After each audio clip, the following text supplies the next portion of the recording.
আজকে বাড়িতে কর্মী ভোজনের আয়োজন করা হয়েছিল।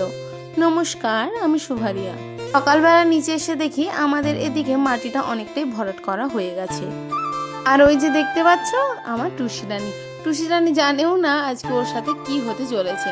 আজকে টুসিকে স্নান করাবো, কিন্তু টুসি তো তা জানে না। জানো, টুসিকে যখন আমি হালকা উষ্ণ জলে স্নানটা করাই, টুসি কিন্তু চুপচাপ দাঁড়িয়ে দাঁড়িয়ে দেখছিল। এরপর আমি চলে গিয়েছিলাম মাঠে। আমাদের মাঠে যারা কাজ করছিল আমাদের জমিতে, তাদেরকে ঠান্ডা জল দেওয়ার জন্য।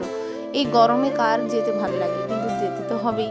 আমরা বাড়িতে পাখার নিচে ঠান্ডা হাওয়ায় থাকলেও কিছু মানুষ সারা বছর এই রোদে, গরমে, বৃষ্টিতে চাষবাস করে কিছু টাকা উপার্জনের জন্য।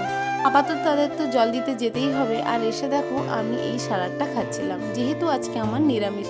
আর টুসিকে দেখো, সেই স্নানের পর একই অবস্থা, সব সময় নোংরা ভাবেই থাকে। তাই ওকে বারবার স্নান করানো হয়, কিন্তু ওদের তো বেশি স্নান করানো যায় না। যারা আমাদের বাড়িতে সারা বছর কাজ করে তাদেরকেই আজকে কর্মী খাওয়ানো হবে।